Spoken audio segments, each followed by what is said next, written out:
Hey there, everyone. It's me, old Movie Master. So we're in 2018, and usually around this month, people talk about the worst movies of 2017. Typically around the first couple of days of January. And I know we're further into January, but I think we can still talk about some of the best and worst movies that came out last year. So I saw a couple of bad ones. I didn't see the obvious trash that people have seen, like the Emoji Movie or 50 Shades Freed. I had no interest in seeing those movies. I had heard how bad they were, and I had just no interest in seeing them. So, but I did see some really, really bad ones that some I thought were going to be better than they turned out to be, and some I knew they were going to be bad, but I still decided to watch them.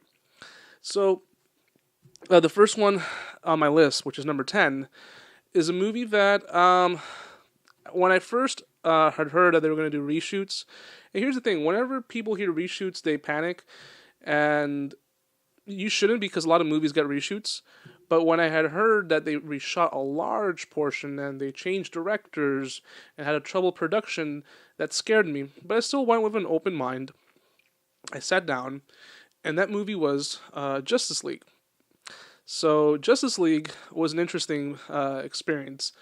I remember going to the theater with a couple of friends, and we saw a kid walking out, a 12-year-old kid, saying, "I'm done with DC." And most people walked out underwhelmed, and we were like, "Yeah, this probably is not going to be that bad, you know."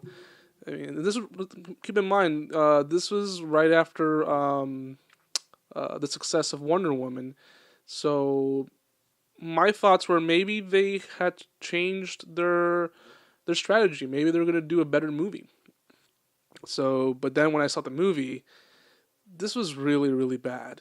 Whoever says it's a good movie, uh, I don't want to judge people's taste in movies, but this is really just a clusterfuck.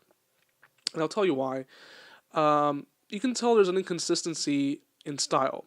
Joss Whedon was trying to mimic Zack Snyder's style, and he can't. Like, he's putting in his Marvel taste into it. Unlike Marvel, that's been consistent with their style from day one, DC has been all over the place. They've started off dark and brooding, and then they turned it into a comical fest with Suicide Squad, and they were lucky with Wonder Woman.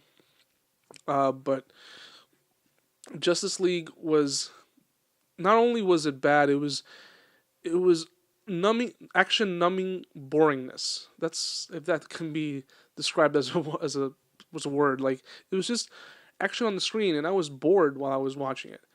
A lot of the humor didn't work for me. There were some jokes that I did chuckle and did laugh, but most of them fell flat. It was one of those movies that I don't think I'll ever revisit.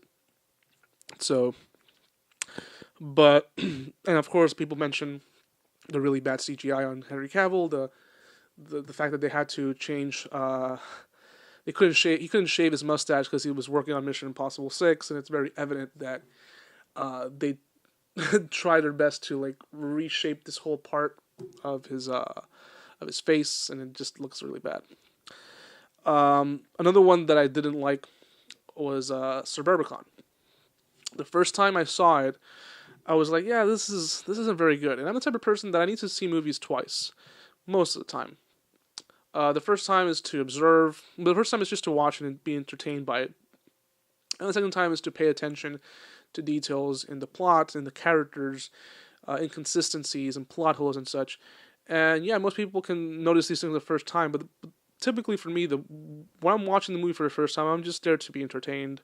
If it can do that, great. But then on the second viewings and third, whatever viewings, I pay attention to more things, and I'm starting to realize that maybe it's not a movie I will revisit, and that's the case with Suburbicon.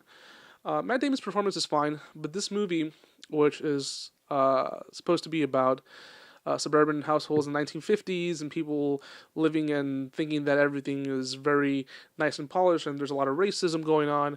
And so I've had friends who tell me, I had one friend tell me that this is supposed to be a dark comedy, and I think in parts it tries to be too serious, in other parts it tries to be very comedic. I felt like it didn't balance it very well, at least for me. Uh, Matt Damon isn't really the main character in this movie. The main character in this movie is his son, and a lot of the problems that happen to him are out of his control. Like, it feels like he has no control over a lot of things, and the only characters that I truly cared about were his son and his uncle, the kid's uncle. Matt Damon's character was just very, very evil. Like he just was just looking to save his own skin.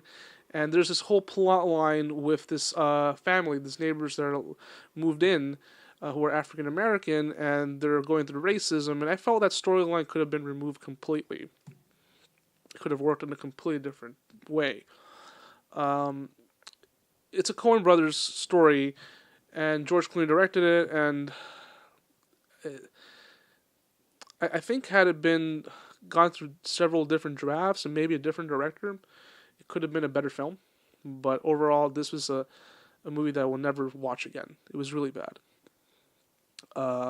Another one that I saw that I remember seeing the trailer, and I'm a sucker for action movies. I like really cheesy action movies.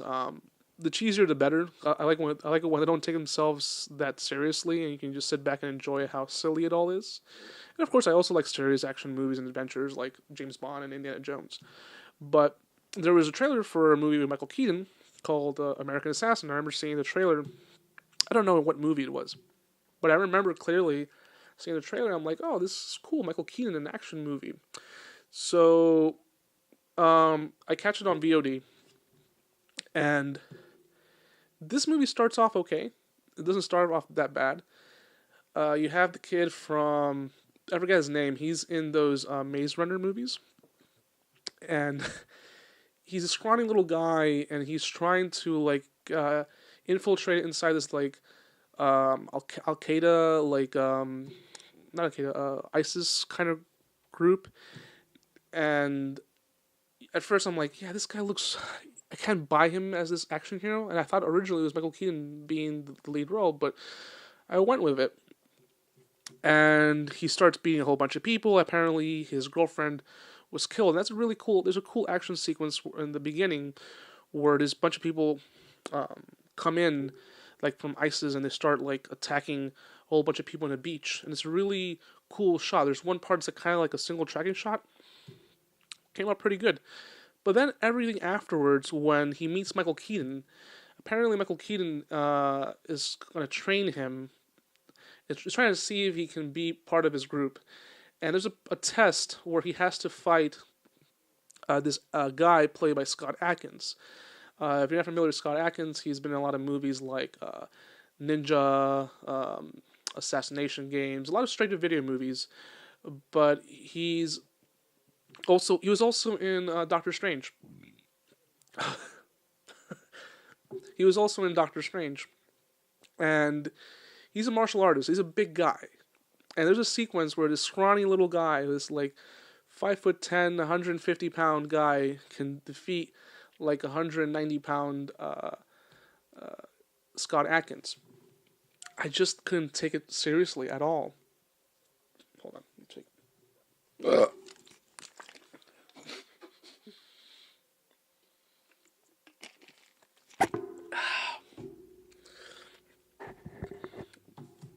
Yeah.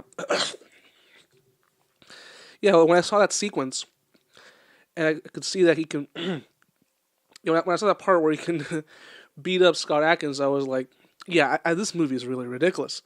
But I went with it, and I kept watching the rest of the movie, and it just got more absurd and more over the top, and the action sequences were done fine, but a lot of it was really just not believable. Like, in terms of, like, because if the movie had not taken itself so seriously, and been a little bit more lighthearted and not so like stone faced, like, oh yes, like, you know, like every line was delivered very mechanical. The only guy who played it very good was Michael Keaton. Sadly, he doesn't get as much screen time as some of the other actors, but there's one sequence that I did like where he's being tortured and he can't break, and he doesn't break because they're trying to find the specific thing in the movie, and it's pretty much nonsense.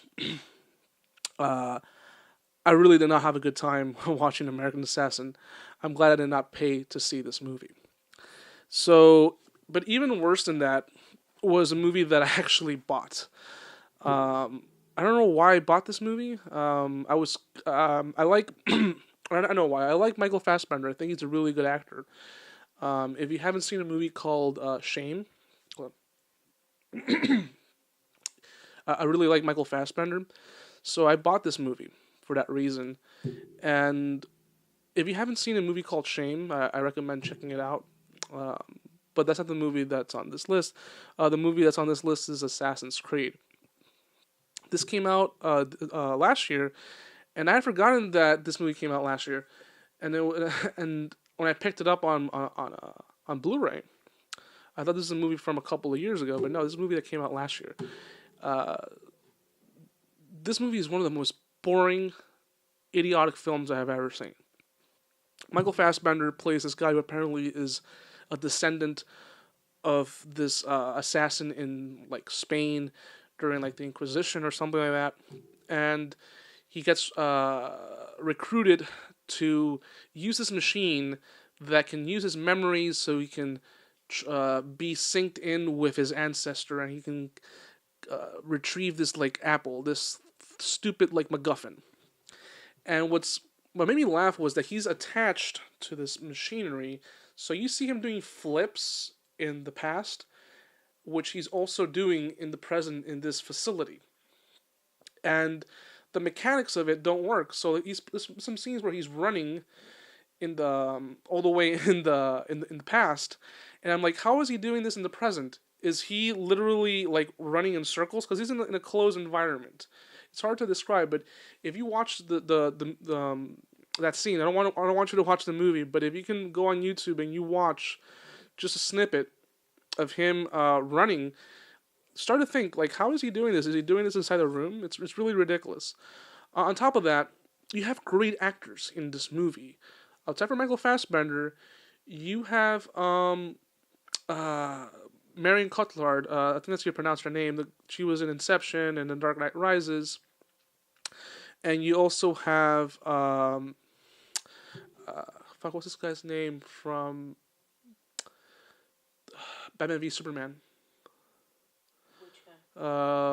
Alfred. Irons. Jeremy Irons. And you have great actors like Marion Cotillard, who I think is as you pronounce her name. She was in The Dark Knight Rises and Inception.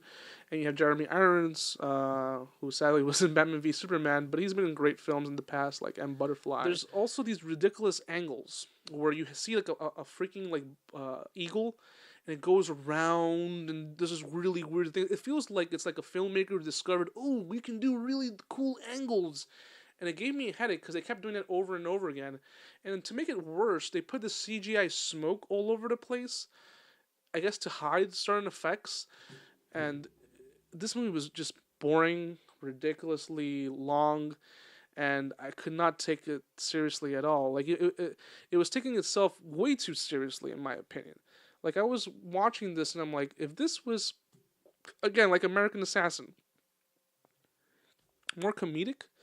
I'm not saying a movie should be comedic like all the time, but everything was just super like, yeah, there's no humor at all.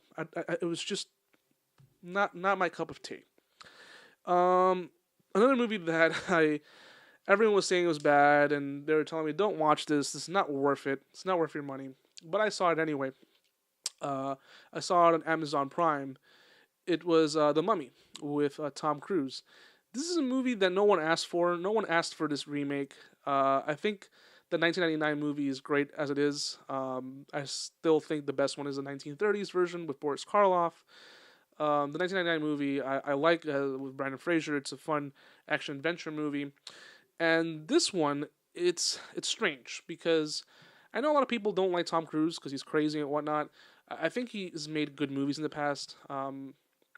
I know people who say they can't look past Tom Cruise as an actor. They can't see the character. They just see Tom Cruise. I don't think that's always the case. I think he's done movies where he does play good characters, like Born on the 4th of July, The Firm, Interview with the Vampire. And then, of course, he has these action movies like Mission Impossible and whatnot. But with The Mummy, this was mind-numbingly bad. I was surprised at how bad it was. They had a good idea. Like instead of like making a good movie, they were so preoccupied in making a big franchise. I get it. The whole thing now is making a big cinematic universe. Everyone wants to be like Marvel, but they don't want to work hard for it. When Iron Man came out, they didn't know if they were going to make another one. They didn't know if they were going to make, even though they had a little after credit sequence with Nick Fury. They didn't know they were going to have like a gazillion other movies. It turned out to be a success, and they worked around with it, and they made more movies. But right from the first shot, when you see that logo saying Dark Universe, they're trying to like shove it into your mouth that this is the big cinematic universe that you want, which no one asked for. So I saw the movie from beginning to end, and it copies from so many other movies. It copies from American Werewolf in London by using a ghost character who he talks to, who's his friend. Um, and for some odd reason, Tom Cruise chose to do a lot of comedic lines. Now, this is a movie which uses comedy in a bad way.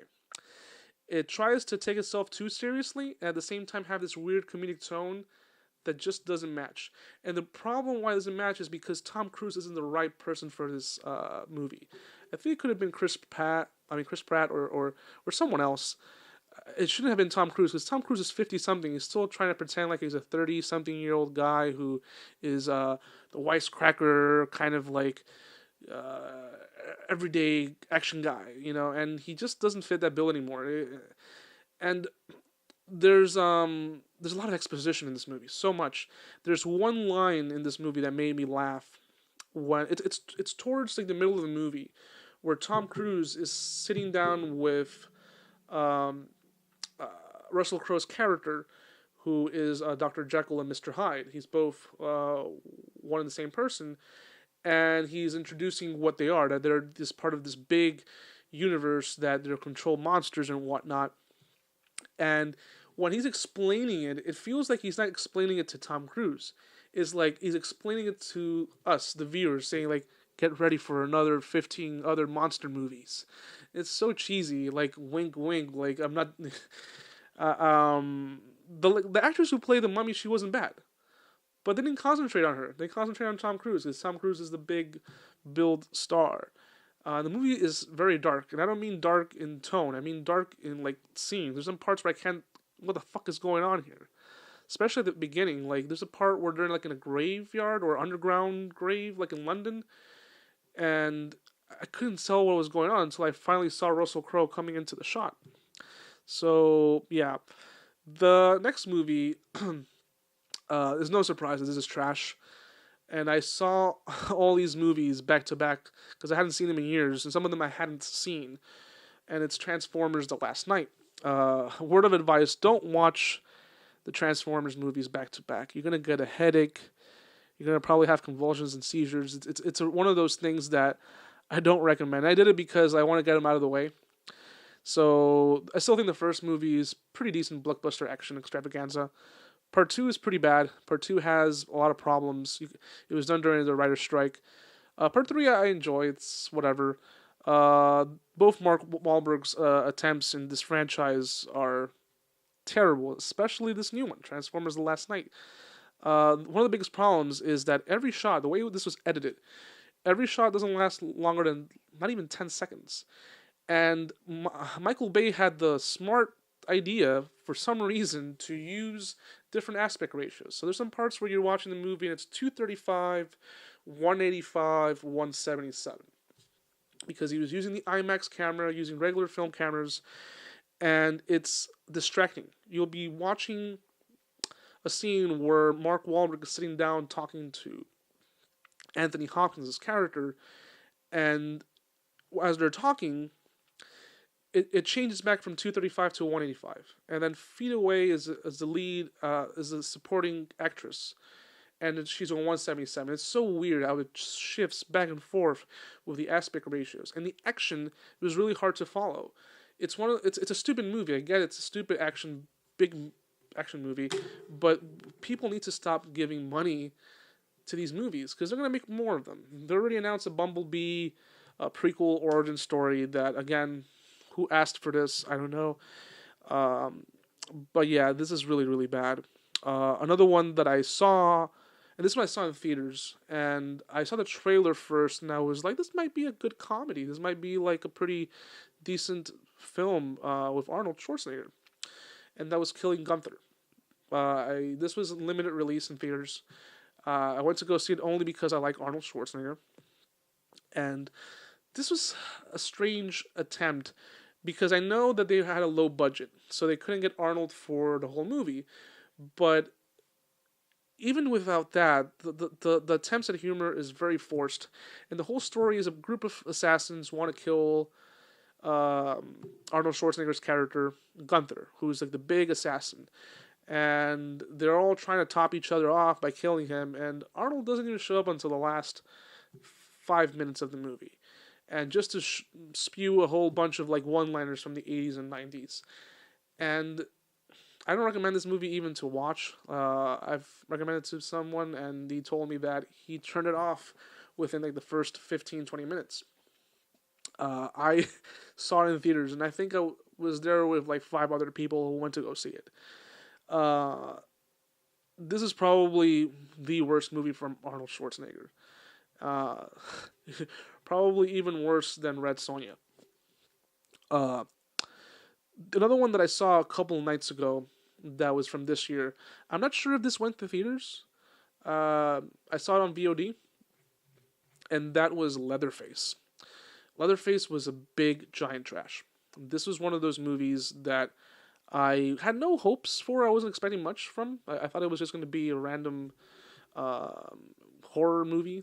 And again, I was watching all the Texas Chainsaw Massacre movies in in order. I was doing like a little marathon, and I came to the last movie, a Leatherface, and this an origin story that I didn't care. I don't want to know where Leatherface came from, but they give us a story that is trying to make us feel sympathetic with the character, and I don't want that.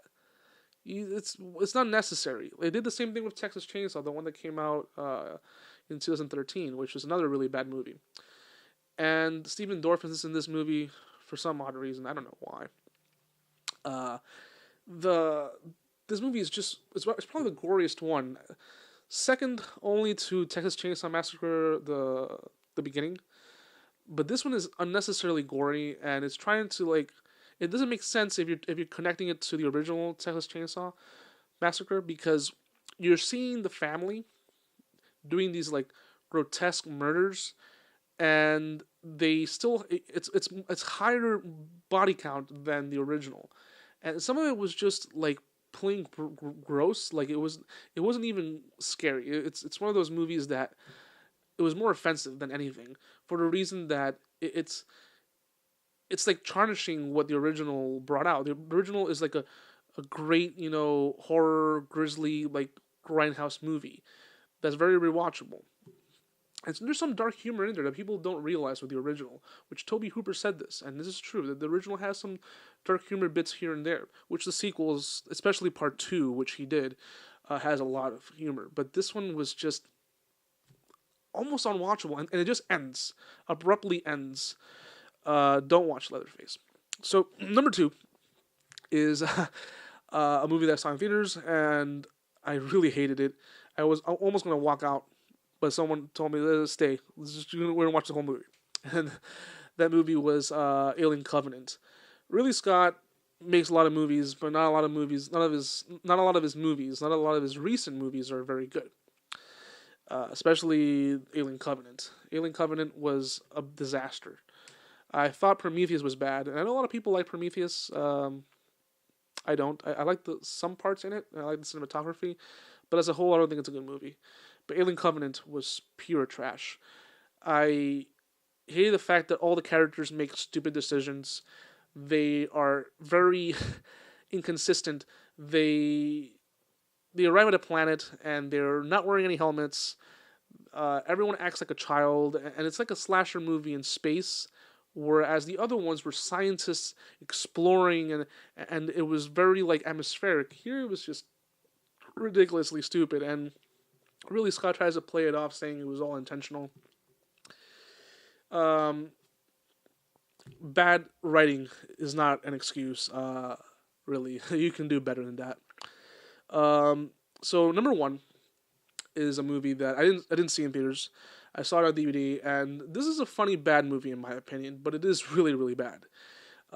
It's what shocks me is how this movie get pitched. Like I wondered how the group of directors of the director because it's directed by this guy and his wife. Even though his wife doesn't get credit, I think she gets credit as a writer or something like that. But how they pitch this idea is beyond me. And the movie is The Bye Bye Man. The Bye Bye Man is a group of kids who ran out of the house, and there's this guy. His name is the Bye Bye Man, and if you say it or think it, he will come and do terrible things. And by terrible things, he just makes you see things and points a finger at you and drops coins. It's just stupid. He has a terrible looking CGI dog. Uh, I saw this on DVD, and I'll probably watch it again just to laugh. But it's not a movie that you should revisit. If you're like if you're if you like really good movies and you are not like me, that I'm a masochist. I'll watch almost anything just to have a good laugh. Uh, don't watch The Bye Bye Man. These were the worst movies of 2017, but there's some really good ones, which I will be mentioning in another separate video as the top movies of 2017. But these are the worst ones. Of course, I mean, every year you're going to have terrible movies. It happens. But I feel like 2017 had a lot of trash. And I think as each year progresses, because each year you have more movies and more venues to see movies, because it's not just the theater. You have straight to DVD, you have straight to VOD, you have stuff on Netflix and so many different streaming services. So anyway, guys, let me know what you thought. Like, what were some of the worst movies you saw? Uh, Leave me a comment down below and let me know what you think. If these are some of the worst movies, if let me know if some of these movies you liked, because I know some people actually like Justice League. I know people who like Suburbicon. Haven't met anybody who actually liked The Mummy, but I have met people who like some of these movies on this list. Even Alien Covenant. I know people who like Alien Covenant. I didn't. So anyway, guys, take care, and until next time.